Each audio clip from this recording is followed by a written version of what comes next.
आज के इस वीडियो लेक्चर में हम लोग कोऑर्डिनेशन कंपाउंड या कॉम्प्लेक्स साल्ट के आईयूपीएसी नेम के बारे में डिस्कस करेंगे।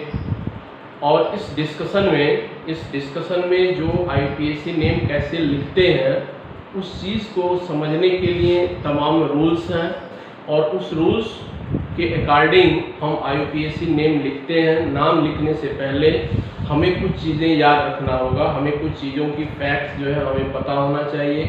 कैसे क्या लिखते हैं उसके बारे में हम डिस्कस करते हैं। जैसे एक छोटा सा एग्जांपल जब हम लिखते हैं, जब भी हम कोऑर्डिनेशन कंपाउंड्स पढ़ते हैं छोटे क्लास में, तो शायद ये एग्जांपल K4FeCl6 छोटे क्लास से भी हम पढ़ते चले आ रहे हैं। इस कॉम्प्लेक्स साल्ट या इस कोऑर्डिनेशन कंपाउंड को हम बहुत ढंग से जानते हैं।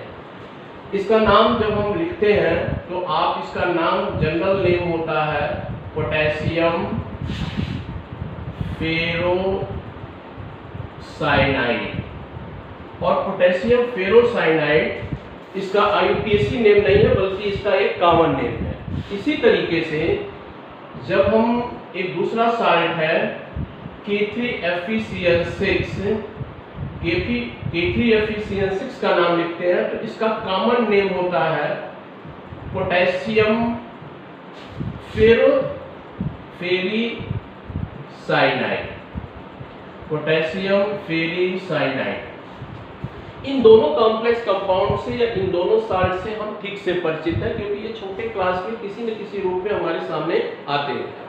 ये जो नाम लिखा गया है ये इसका कॉमन नेम है। और जब हम इसका आईयूपीएसी नेम नहीं है, आईयूपीएसी नेम हम इसका सीखेंगे कि कैसे लिखते हैं। अभी हम केवल कॉम्प्लेक्स साल्ट या कोऑर्डिनेशन कंपाउंड को हम दिखाना चाहते हैं। इस कॉम्प्लेक्स साल्ट को हम देख रहे हैं, तो इस कॉम्प्लेक्स साल्ट का अगर हम डिसोसिएशन कराएं, इसका अगर डिसोसिएशन हो, तो डिसोसिएशन के पश्चात आफ्टर डिसोसिएशन जो आयन बनेंगे वो होगा 4K प्लस FeCl6 पे 4 नेगेटिव चार्ज। मतलब क्या हुआ कि जैसे एक कॉमन साल्ट होता है, एक नॉर्मल साल्ट होता है, और उसके डिसोसिएशन से केटायन और एनायन का फॉर्मेशन होता है, ठीक उसी तरीके से इस कॉम्प्लेक्स साल्ट का भी जब डिसोसिएशन हो रहा है तो पोटेशियम आयन बना, पोटेशियम केटायन बना, और ये एक कॉम्प्लेक्स एनायन बना। इसी तरीके से अगर हम एक दूसरा एग्जांपल लिखें, जैसे हम लिख रहे हैं कि ZnNH3 tetra Cl2, ZnNH3 tetra Cl2, और इसका जब डिसोसिएशन होता है तो इसके डिसोसिएशन के पश्चात एक जो केमिकल स्पीशीज बनता है वो ये बनता है ZnNH3 tetra 2 positive charge and 2Cl minus बनता है। मतलब क्या हुआ कि एक केटायन बना और ये एनायन बना। तो फिर वही चीज मैं बोलूं कि जैसे एक सिंपल सा साल्ट होता है, उसके डिसोसिएशन से केटायन एंड एनायन बनता है, वैसे ही इन दोनों साल्ट के डिसोसिएशन से हमने देखा कि जैसे यहाँ पोटेशियम केटायन बना तो ये जो कॉम्प्लेक्स एनायन बना, यहाँ कॉम्प्लेक्स केटायन बना तो सिंपल एनायन बना। मतलब क्या होगा कि जो भी कोऑर्डिनेशन कंपाउंड है उसके डिसोसिएशन से एटलीस्ट वन कॉम्प्लेक्स आयन जरूर बनेगा। वो कॉम्प्लेक्स आयन चाहे वो केटायन हो सकता है या एनायन हो सकता है। इसके अलावा इसको हम इस साल्ट को हम कह देते हैं एनायनिक कॉम्प्लेक्स कहते हैं, क्योंकि इसमें जो एनायन है वो कॉम्प्लेक्स फॉर्म में है, इसलिए हम इसको एनायनिक कॉम्प्लेक्स कहते हैं। इसकी डिसोसिएशन से चूंकि कॉम्प्लेक्स केटायन मिलता है, इसलिए इस कॉम्प्लेक्स को हम कहते हैं या इस साल्ट को हम कहते हैं केटायनिक कॉम्प्लेक्स कहते हैं। इस एनायनिक और केटायनिक कॉम्प्लेक्स के अलावा हम न्यूट्रल कंपाउंड भी लिखते हैं। न्यूट्रल कोऑर्डिनेशन कंपाउंड्स का भी एग्जांपल मैं लिख रहा हूं। जैसे ये है NiCO4। NiCO4 को ऐसे भी लिख सकते हैं या सिंपली ऐसे भी लिख सकते हैं। ये NiCO4 है, ये भी एक कोऑर्डिनेशन कंपाउंड है। और ये कोऑर्डिनेशन कंपाउंड जो है वो न्यूट्रल कॉम्प्लेक्स है। ये एनायनिक कॉम्प्लेक्स नहीं है, केटायनिक कॉम्प्लेक्स नहीं है, बल्कि एक न्यूट्रल कॉम्प्लेक्स है। क्योंकि ये जो कॉम्प्लेक्स आयन, ये जो यहाँ किसी आयन का फॉर्मेशन नहीं हो रहा है, तो ये एक न्यूट्रल कॉम्प्लेक्स होता है।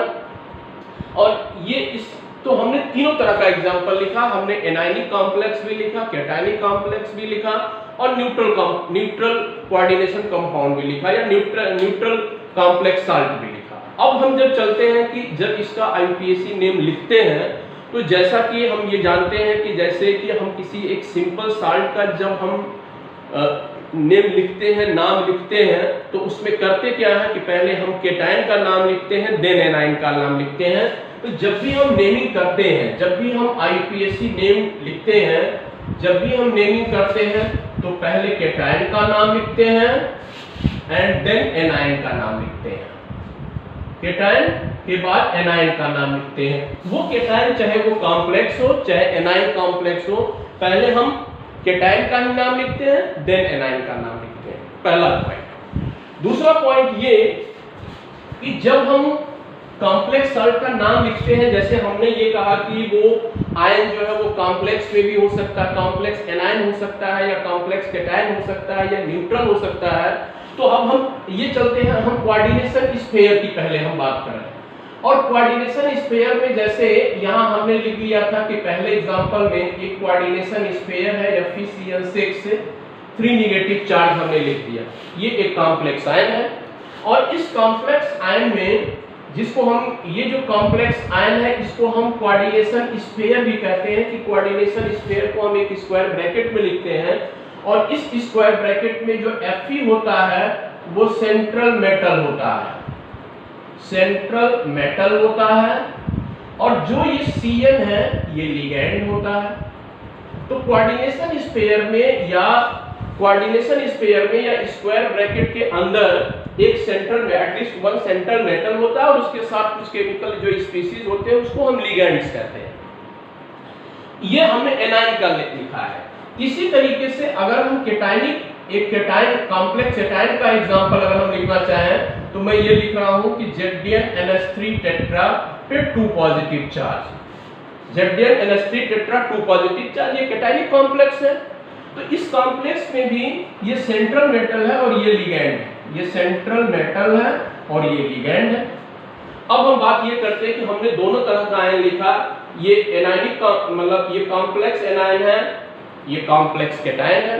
तो चाहे वो कॉम्प्लेक्स केटायन हो या कॉम्प्लेक्स एनायन हो, जब हम कोऑर्डिनेशन स्फीयर के अंदर जो सेंट्रल मेटल और लिगैंड्स होता है, जब उसका नाम हम लिखते हैं तो पहले हम लिगैंड्स का नाम लिखते हैं, पहले हम लिगैंड्स का नाम लिखते हैं एंड देन सेंट्रल मेटल का नाम लिखते हैं, देन सेंट्रल मेटल का नाम लिखते हैं। तो पहले हम लिगैंड्स का नाम लिखते हैं, उसके बाद हम सेंट्रल मेटल का नाम लिखते हैं। अब हम ये सीख लेते हैं कि जब हम लिगैंड्स का नाम कैसे लिखते हैं और सेंट्रल मेटल का नाम हम कैसे लिखते हैं। तो अभी हमने ये बताया कि जब हम कॉम्प्लेक्स आयन का नाम लिखते हैं तो कॉम्प्लेक्स आयन में चूंकि सेंट्रल मेटल होता है और लिगैंड्स होता है, तो पहले हम लिगैंड्स का नाम लिखते हैं, उसके बाद हम सेंट्रल मेटल का नाम लिखते हैं। अब हम एक चीज और समझते हैं कि इस नाम को लिखने के पहले एक काम हम और कर लेते हैं कि जो भी कोई भी कॉम्प्लेक्स हो, किसी भी तरह का कॉम्प्लेक्स हो, तो उसमें हम सेंट्रल एटम की ऑक्सीडेशन स्टेट को भी कैलकुलेट करते हैं। सेंट्रल मेटल के ऑक्सीडेशन नंबर, सेंट्रल मेटल के ऑक्सीडेशन नंबर को हम कैलकुलेट करके रफ में हम कैलकुलेट कर लेते हैं और इस सेंट्रल मेटल के ऑक्सीडेशन नंबर को हम रोमन नंबर में लिखते हैं। रोमन नंबर में हम लिखते हैं IUPAC नेमिंग में। कहां लिखते हैं और कैसे लिखते हैं इसको हम अभी आगे डिस्कस करेंगे। अब हम इस चीज को लिखने से पहले, हम नाम को लिखने से पहले अभी तो हमने ये बोला कि कोऑर्डिनेशन स्फीयर में या किसी कॉम्प्लेक्स आयन में पहले लिगैंड्स का नाम लिखते हैं, देन सेंट्रल मेटल का नाम लिखते हैं। अब किस लिगैंड्स का नाम क्या होता है, उसके साथ क्या प्रीफिक्स लगाते हैं, या किस सेंट्रल मेटल का किस केस में सेंट्रल मेटल का नाम क्या होता है, इसको हम समझने का प्रयास करते हैं। हम लिगैंड की बात जब करते हैं, जब हम लिगैंड की बात करते हैं कि लिगैंड का नॉमेनक्लेचर कैसे होगा, तो लिगैंड्स का जो नॉमेनक्लेचर होता है, अगर एक ही तरह का लिगैंड्स है तो पिछले वीडियो में हमने बताया था कि किस लिगैंड्स का नाम हम क्या लिखते हैं वो हम लिखेंगे। हमने उसमें जैसे मोनोडेंटेट या बाइडेंटेट लिगेंड्स के एग्जांपल्स लिखा था, और जितने भी मोनोडेंटेट एग्जांपल्स थे, मोनोडेंटेट या बाइडेंटेट के एग्जांपल्स थे, उसके साथ उसका केमिकल फार्मूला और हमने उसका नाम भी लिखा था कि जब हम IUPAC नेम लिखते हैं उस लिगेंड्स का तो कोऑर्डिनेशन केमिस्ट्री में उसका नाम क्या होता है। जैसे NH3 है तो उसका नाम एमाइन होता है, H2O का नाम एक्वा या एक्वो हो जाता है, उसका जो करेक्शन पहले एक्वा होता था उसको एक्वो भी कह रहे हैं। Cl पे 1 नेगेटिव चार्ज है तो उसको हम क्या कहते हैं, उसको हम साइनाइड भी कहते हैं या साइनाइडो कहते हैं। तो इसी तरीके से हमने पिछले वीडियो में किस लिगेंड्स का नाम क्या होता है ये हम इसको डिस्कस कर चुके हैं। एक चीज केवल ये लिखना है कि लिगेंड्स की संख्या को रिप्रेजेंट करने के लिए उसके पहले न्यूमेरिकल प्रीफिक्स लगाते हैं, न्यूमेरिकल प्रीफिक्स लगाते हैं। लिगेंड्स की एक तरह के जितनी भी लिगेंड्स होते हैं उसकी संख्या को रिप्रेजेंट करने के लिए न्यूमेरिकल प्रीफिक्स लगाते हैं, और वो न्यूमेरिकल प्रीफिक्स होता है चाहे डाई होता है, ट्राई होता है, टेट्रा होता है, पेंटा होता है, हेक्सा होता है एंड सो ऑन। ये न्यूमेरिकल प्रीफिक्स है कि अगर एक तरह के लिगेंड्स 2 हैं तो उसके साथ हम डाई वर्ड यूज करते हैं, 3 है तो हम ट्राई लिखते हैं, 4 है तो हम टेट्रा लिखते हैं, 5 है तो हम पेंटा लिखते हैं, 6 है तो हम हेक्सा लिखते हैं। ये हो गया कि न्यूमेरिकल प्रीफिक्स एक तरह के लिगेंड जितने भी होते हैं उसके साथ हम इस तरह के न्यूमेरिकल प्रीफिक्स को हम यूज करते हैं। बट एक साथ उसके साथ किंतु परंतु है, एक बट है। बट ये है कि अगर कोई ऐसा लिगेंड्स है जिसके नाम में जिसके IUPAC नेम में ही ऑलरेडी कोई न्यूमेरिकल वर्ड हो तो उसके नंबर्स को, नंबर ऑफ लिगेंड्स को रिप्रेजेंट करने के लिए हम डाई ट्राई यूज नहीं करते हैं, बल्कि 2 के लिए बिस यूज करते हैं, 3 के लिए हम ट्रिस यूज करते हैं, 4 के लिए हम टेट्राकिस यूज करते हैं एंड सो ऑन। इस तरीके से हम यूज करते हैं। जैसे अगर 2 हो तो बिस यूज करते हैं, 3 हो तो ट्रिस यूज करते हैं, 4 है तो हम टेट्राकिस यूज करते हैं। जैसे कि अगर सिंपल सा लिगेंड है तो 2 के लिए हम डाई लिखते हैं, 3 के लिए हम ट्राई लिखते हैं, 4 के लिए हम टेट्रा लिखते हैं, 5 के लिए हम पेंटा लिखते हैं और 6 के लिए हम हेक्सा लिखते हैं। तो ये नंबर ऑफ लिगेंड्स के लिए के साथ जो न्यूमेरिकल प्रीफिक्स हम लगाते हैं, जो अगर इस न्यूमेरिकल प्रीफिक्स की जरूरत तब होती है जब उस कोऑर्डिनेशन स्पेयर में एक से ज्यादा लिगेंड, एक तरह के लिगेंड एक से ज्यादा की संख्या में हो तो उसके साथ न्यूमेरिकल प्रीफिक्स लगाते हैं, डाई ट्राई टेट्रा पेंटा हेक्सा या बिस ट्रिस टेट्राकिस पेंटाकिस ऐसे करके हम लगाते हैं। तो ये हो गया कि लिगेंड्स के नाम के साथ न्यूमेरिकल प्रीफिक्स को क्या यूज करते हैं, ये हमने बता दिया। और जहां तक हमने बोला है कि जैसे बिस ट्रिस जो हम यूज करते हैं कि हम एक ऐसे लिगेंड्स के साथ यूज करते हैं उसकी लिगेंड्स की संख्या को रिप्रेजेंट करने के लिए जिसमें कोई ऑलरेडी कोई न्यूमेरिकल वर्ड होता है, जैसे डाईपिरिडीन। डाईपिरिडीन एक बाइडेंटेट लिगेंड है और इसको सिंपली रिप्रेजेंट किया जाता है DYPY। और डाईपिरिडीन का जो स्ट्रक्चर होता है हम स्ट्रक्चर को ऐसे बनाते हैं, 2 पिरिडीन है, ये दोनों पिरिडीन जुड़ा हुआ है, ये पिरिडीन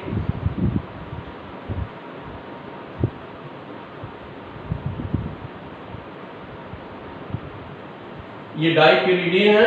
और ये डाईपिरिडीन चूंकि इसके नाम में डाई वर्ड आया हुआ है, ये डाई वर्ड आया है, एक न्यूमेरिकल वर्ड आया है, इस लिगेंड का नाम है ये, इस लिगेंड का नाम डाईपिरिडीन है, इसमें एक डाई न्यूमेरिकल वर्ड आया हुआ है। इसलिए अगर एक से ज्यादा संख्या में ये लिगेंड हो, डाईपिरिडीन हो, तो उसकी संख्या को रिप्रेजेंट, अगर 2 है तो बिस, 3 है तो ट्रिस, 4 है तो टेट्राकिस, 5 है तो पेंटाकिस, ऐसे हम यूज करते हैं। इसी तरीके से एक लिगेंड और है जिसका नाम होता है, ये है NH2, CH2, CH2 and NH2। ये भी एक लिगेंड है जिसको हम शॉर्ट में इन कहते हैं और इसका नाम होता है इथाइलिन डाईएमाइन भी होता है या इथेन 1,2 डाईएमाइन होता है। तो अगर इसकी चूंकि इसका जो नाम होता है, जब हम सिंपल सा नाम इसका लिखते हैं तो आप लिखते हैं इथाइलिन डाईएमाइन और इथाइलिन डाइएमाइन जब आप लिखते हैं तो इसमें एक डाई वर्ड आता है। तो डाई चूंकि इसके नाम में एक न्यूमेरिकल वर्ड है, इसलिए अगर इन जो है इनकी संख्या इथाइलिन डाइएमाइन की संख्या अगर दो है तो हम लिखते हैं बिस इथाइलिन डाइएमाइन, 3 है तो ट्रिस इथाइलिन डाइएमाइन लगते हैं। तो इस तरीके से ये बिस, ट्रिस या टेट्राकिस, पेंटाकिस, इस न्यूमेरिकल प्रीफिक्स का यूज हम तब करते हैं जब लिगेंड्स ऐसा हो जिसके नेम में ऑलरेडी कोई न्यूमेरिकल वर्ड आया हुआ। फिर हम चलते हैं अब लिगेंड्स के बाद जब हम चलते हैं तो हम मेटल के नाम के बारे में चर्चा करते हैं कि जो सेंट्रल मेटल है उस सेंट्रल मेटल का नाम हम कैसे लिखते हैं। अब सेंट्रल मेटल, जैसे हम सेंट्रल मेटल Ag है तो ये Ag का नाम हम ये जानते हैं कि वो सिल्वर होता है, बट सिल्वर नाम हम कब लिखते हैं, या अर्जेंटेट भी होता है, हम अर्जेंटेट कब लिखते हैं इसको हम समझते हैं। अगर कोई सेंट्रल मेटल केटायनिक कॉम्प्लेक्स में हो, केटायनिक कॉम्प्लेक्स में है या न्यूट्रल कॉम्प्लेक्स में है तो इसका नाम एक तरीके से लिखते हैं, और अगर एनायनिक कॉम्प्लेक्स है तो एनायनिक कॉम्प्लेक्स में उसी सेंट्रल मेटल का नाम हम दूसरे तरीके से लिखते हैं। और अभी एनायनिक कॉम्प्लेक्स क्या होता है और केटायनिक कॉम्प्लेक्स क्या होता है या न्यूट्रल क्या होता है, इसको भी हमने अभी थोड़ी देर पहले हमने इसी वीडियो में डिस्कस किया है। जैसे अगर सेंट्रल मेटल की जगह पे क्रोमियम है, Cr है, यहां मैं मेटल को अलग से एक कॉलम बना लेता हूं कि ये सेंट्रल मेटल है, और सेंट्रल मेटल अगर Cr है तो इसका नाम केटायनिक कॉम्प्लेक्स, अगर न्यूट्रल में है कॉम्प्लेक्स में तो इसका नाम होता है क्रोमियम। बट अगर यही एनायनिक कॉम्प्लेक्स में Cr होता है तो इसका नाम होता है क्रोमेट, लास्ट में Ate प्रीफिक्स होता है, सफिक्स होता है, क्रोमेट होता है। इसी तरीके से Cr अगर Mn होता है तो इसका सिंपल सा नाम केटायनिक कॉम्प्लेक्स में या एनायनिक कॉम्प्लेक्स में, न्यूट्रल कॉम्प्लेक्स में इसका नाम होता है मैग्नीज, बट एनायनिक कॉम्प्लेक्स में इसका नाम होता है मैग्नेट। अगर Fe है केटायनिक कॉम्प्लेक्स या न्यूट्रल में है तो इसका नाम होता है आयरन, सिंपली होता है, बट अगर यहां होता है तो इसका नाम लिखते हैं फेरेट लिखते हैं। इसी तरीके से CO हो तो CO का नाम ये कोबाल्ट लिखते हैं, बट जब एनायनिक कॉम्प्लेक्स में लिखते हैं तो इसका नाम होता है कोबाल्टेट। CO के बाद हम आते हैं Na पर। Na में इसका नाम होता है निकेल, बट एनायनिक कॉम्प्लेक्स में इसका नाम होता है निकेलेट। Na के बाद हम Cu को देखते हैं, कॉपर है, जिसका यहाँ नाम हम लिखते हैं कॉपर लिखते हैं सिंपली। केटायनिक कॉम्प्लेक्स में या न्यूट्रल कॉम्प्लेक्स में इसका नाम हम कॉपर लिखते हैं, बट एनायनिक कॉम्प्लेक्स में इसका नाम क्यूप्रेट लिखते हैं। Zn हो तो इसका नाम होता है जिंक होता है, बट अगर एनायनिक कॉम्प्लेक्स में होता है तो इसका नाम होता है जिंकेट। तो इस तरीके से हमने देखा कि जो सेंट्रल मेटल कोऑर्डिनेशन स्फीयर में होता है उस सेंट्रल मेटल का भी नाम क्या होगा वो इस चीज पे डिपेंड करेगा कि वो सेंट्रल मेटल एनायनिक कॉम्प्लेक्स में है या केटायनिक कॉम्प्लेक्स में है या न्यूट्रल कॉम्प्लेक्स में है। तो केटायनिक कॉम्प्लेक्स या न्यूट्रल कॉम्प्लेक्स में होता है तो हम उसका कॉमन नेम लिखते हैं, जैसे chromium, manganese, iron, cobalt, nickel, copper, zinc. But जब एनायनिक कॉम्प्लेक्स में लिखते हैं तो उसके साथ Ate सफिक्स जोड़ देते हैं, जैसे chromate, manganate, ferrate, cobaltate, nickelate, cuprate and zincate. इसी तरीके से कुछ और भी नाम लिखते हैं, कुछ और नाम हम लिखते हैं, हम इसको मिटा रहे हैं, कुछ और नाम हम लिखते हैं, यहाँ कुछ और भी मेटल्स के नाम हैं। चूंकि ये नाम हमें याद भी है और याद होना भी चाहिए, बस हमें एक बात का ध्यान रखना है कि जब हम एनायनिक कॉम्प्लेक्स में लिखते हैं, एनायनिक कॉम्प्लेक्स में इसका नाम लिखते हैं तो उसके लैटिन वर्ड के साथ Ate जोड़ देते हैं। हम इसी तरीके से अगर हम चलते हैं, जैसे Pd है, पैलेडियम है, तो इसका कॉमन नेम होता है पैलेडियम होता है, बट इसका अगर यहां होता है तो पैलेडेट होता है। यहां अगर हम इसका नाम पीटी है अगर सेंट्रल मेटल तो इसका नाम होता है प्लेटिनम और इसका नाम होता है प्लेटिनेट होता है। एजी अगर हो तो इसका नाम होता है सिल्वर और यहां होता है अर्जेंटेट होता है। इसी तरीके से एयू तो इसका नाम होता है गोल्ड और इसका नाम होता है AURAT होता है। तो ये सब क्या है कि ये सारी चीजें छोटे क्लास में हम लोग पढ़ के आए हुए हैं कि अगर उसका कॉमन नेम तब लिखते हैं जब कैटायनिक कॉम्प्लेक्स या न्यूट्रल में हो, बट एनायनिक कॉम्प्लेक्स में हो तो उसके लैटिन वर्ड के साथ ATE जोड़ करके हम उसका नाम लिखते हैं। तो इस तरीके से हमने अभी दो चीजों के बारे में चर्चा किया। हमने पहला ये बताया कि पहले हम केटायन का नाम लिखते हैं, देन एनायन का नाम लिखते हैं, और चाहे केटायन हो या एनायन हो, अगर वो कॉम्प्लेक्स आयन होता है तो कॉम्प्लेक्स के केस में, कॉम्प्लेक्स एनायन या कॉम्प्लेक्स केटायन के केस में पहले हम लिगेंड्स का नाम लिखते हैं। लिगेंड्स के नाम लिखने के बाद हम सेंट्रल मेटल का नाम लिखते हैं।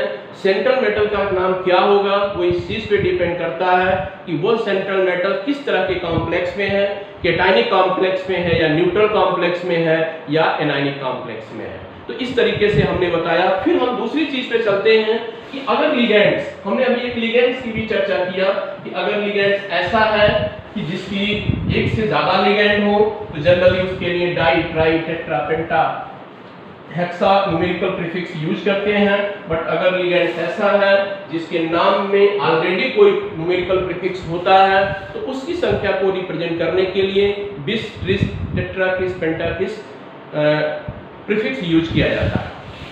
अब हम एक दूसरी चीज पे चलते हैं। अगर किसी कॉम्प्लेक्स में एक से ज्यादा, जैसे ये एक कॉम्प्लेक्स है और इस कॉम्प्लेक्स में एक से ज्यादा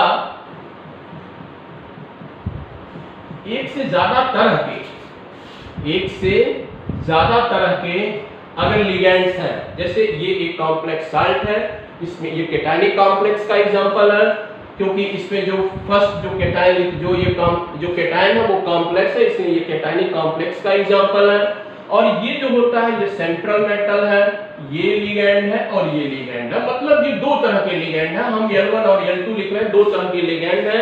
जो पहले तरह का लिगेंड है Cl है, उसकी संख्या 2 है। जो दूसरे तरह का लिगेंड है जिसका नाम अमोनिया होता है बट कोऑर्डिनेशन केमिस्ट्री में जिसको हम एमाइन कहते हैं, उसकी संख्या 4 है। तो अगर एक से अधिक more than one type of ligands अगर कोऑर्डिनेशन स्फीयर में प्रेजेंट है तो हम किसको लिखें, पहले हम Cl का नाम लिखें या पहले हम NH3 का नाम लिखें, ये इस बात पे डिपेंड करता है कि हम इसके लिए हम डिसाइड करते हैं अल्फाबेटिकल ऑर्डर में कि अल्फाबेटिकली जिसका नाम पहले होता है, जैसे Cl का जब हम नाम लिखते हैं तो हम लोग पिछले वीडियो में हम पढ़ चुके हैं कि इसका नाम होता है क्लोराइडो, बट NH3 का नाम होता है एमाइन। तो चूंकि ए अल्फाबेटिकली हम देखते हैं ये ए से स्टार्ट हो रहा है, ये सी से स्टार्ट हो रहा है, तो पहले हम ए का नाम लिखेंगे, मतलब ये हम पहले एमाइन का नाम लिखेंगे और चूंकि ये एमाइन की संख्या 4 है इसलिए टेट्रामाइन लिखेंगे। Cl की संख्या 2 है इसलिए हम डाइक्लोराइडो लिखेंगे। एक एग्जांपल हम और लिखते हैं, एक एग्जांपल हम और लिखते हैं, जैसे हमने यहां लिखा Zn Cn twice H2O twice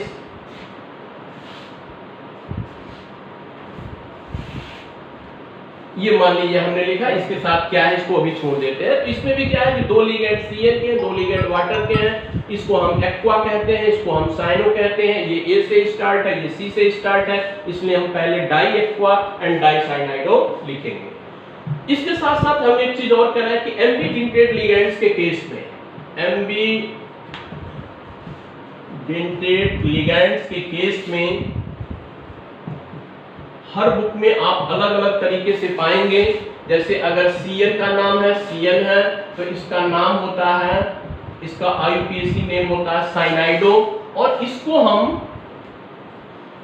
इसको लिख सकते हैं साइनाइडो C भी लिखते हैं, क्योंकि इसमें जो जुड़ने वाला एटम है वो C है, इसलिए हम इसको साइनाइडो C भी कहते हैं। अगर NC है तो इसका नाम होता है आइसोसाइनाइडो, और इसको हम ऐसे भी लिख सकते हैं साइनाइडो N लिख सकते हैं। इसी तरीके से अगर NO2 लिगेंड है तो इसका हम नाइट्रो भी लिख सकते हैं, और इसको हम नाइट्राइटो N भी लिख सकते हैं, क्योंकि इसमें जुड़ने वाला लिंकेज जो एटम है वो N है। हम इसी का एनवी-डिंटेड लिगेंड का जो दूसरा फॉर्म है वो NO लिखते हैं। इसको हम कॉमनली लिखते हैं, सामान्य रूप से लिखते हैं नाइट्राइटो, बट इसको हम एक दूसरे तरीके से लिख सकते हैं नाइट्राइटो O भी लिख सकते हैं, क्योंकि ये उसमें O लिंक हो रहा है। तो ये एनवी-डिंटेड के लिगेंड्स का एग्जांपल। इसके अलावा और भी एनवी-डिंटेड के एग्जांपल्स, जैसे SCN एंड NCS के केस में, जैसे अगर SCN हो तो इस SCN का नाम होता है हायोसाइनाइडो, या इसका नाम हम लिखते हैं साइनेटो S, क्योंकि यहाँ S लिंक हो रहा है। इसी तरीके से अगर NCS है तो इसका नाम हम लिखते हैं आइसोथायोसाइनाइडो, और आइसोथायोसाइनाइडो भी लिखते हैं, या हम इसका नाम लिखते हैं साइनेटो N भी लिखते हैं, क्योंकि इसमें लिंकेज होने वाला जो एटम है वो N है।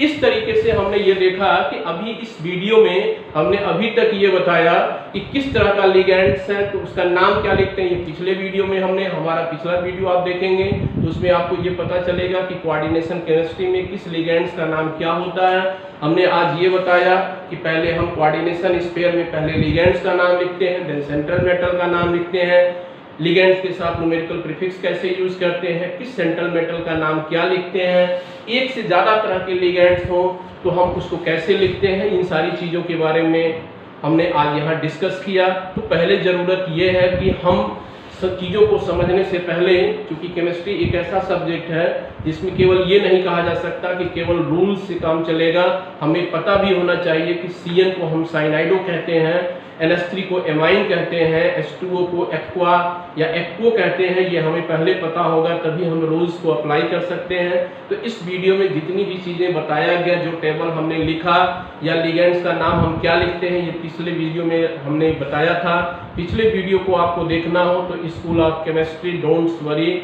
आप यूट्यूब में सर्च करेंगे तो पता चलेगा, और वहाँ से आप इसके जो कोऑर्डिनेशन केमिस्ट्री के जो पिछले 2-3 वीडियो हैं उसको आप देखें। नेक्स्ट वीडियो में हम एग्जाम्पल्स के साथ यहाँ आएंगे कि हम IUPAC का जो नाम लिखने का हम लिखना शुरू करेंगे कोऑर्डिनेशन कंपाउंड्स का। यहाँ हमने केवल ये बताया कि जो भी चीज़ें बताया वो याद करने के लिए बताया, जिसके बारे में आपको पता होना चाहिए।